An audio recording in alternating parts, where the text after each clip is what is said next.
let's move on to the last article here. This is kind of unrelated to fitness, but it does align with our winner's diet mentality here.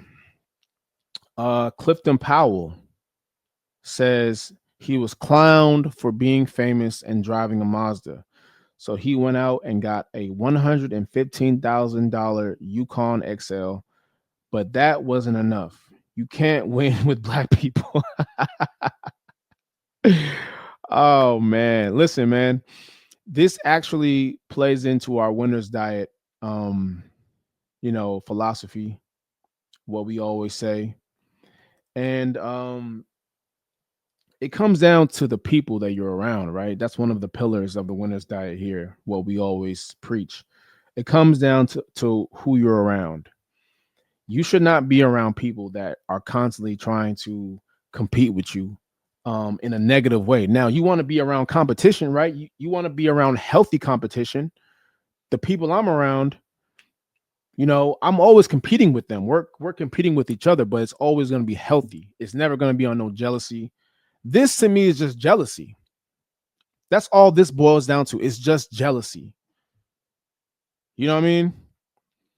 Because he's already famous and they see that he's not trying to keep up with the Joneses. So they clown him. Oh man, you famous and you in all these movies, but you can't even drive a nice car.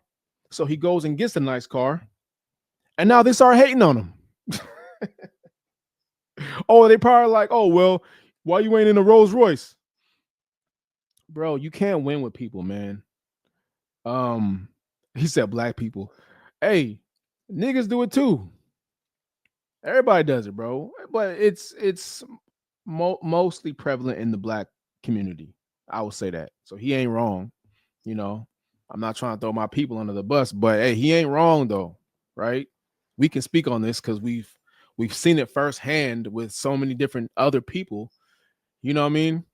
You try to live a laid back lifestyle. You don't want to be too flashy, even though you're successful.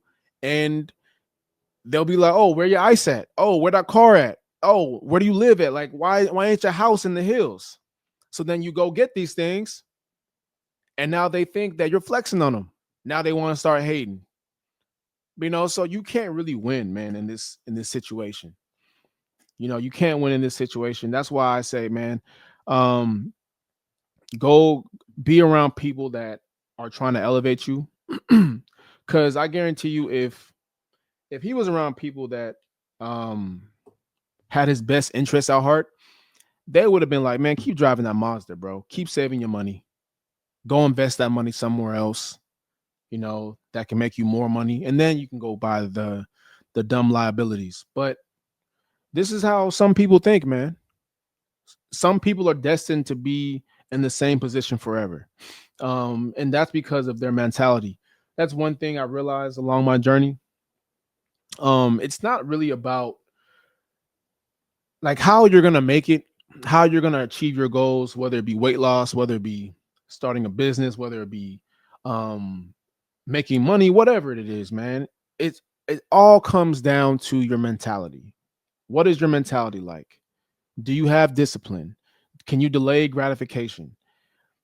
That is the biggest battle for a lot of people, man. And you see it all the time. If you watch a lot of what's that dude's name? What's his name? David Ramsey. Like I was just listening to his call-in show. It was a clip of somebody calling in, like it was a husband and wife. They make like 300K total for their household income, but they were in like 100 grand in debt or some shit, like 100 something grand in debt, you know. And he was asking them like, "Hey, where do you spend your money at?" They were like, "Oh, we got cars, we got vacations," and he was like, "Okay, there you go." Because if you're 100 grand in debt, there is no need to go on vacation. There is absolutely no need to go on vacation. There's no need to get a new car. There's no need to buy a house. I think they bought a house that they couldn't they can't really afford it, but they bought it anyway. I think their payment was like their mortgage is like 5 grand a month, close to it. And I'm just like, hey man, the some people just can't delay gratification. Hey, maybe not. Maybe we shouldn't buy a house right now. Maybe we should just live in a nice apartment. that is half of that, and we can just work on eliminating all of our debt, and then we can go out and buy a house once we have enough saved up. But no, most people want to live the glamorous lifestyle that they cannot afford just to impress motherfuckers that don't give a fuck about them. That is the truth, you know. So in this Clifton Powell situation, he fell into the trap of trying to impress motherfuckers that don't give a fuck about him, and he quickly realized how much they don't give a fuck about him. You know, so it's very important, man. You have to really vet the people that are around you, vet the individuals that are you feel like are your friends, because a lot of times they're not really going to be truly happy for you when you start living out your dreams, or when you start to become successful and pass them up. It's a sad situation, but it happens all the time, man.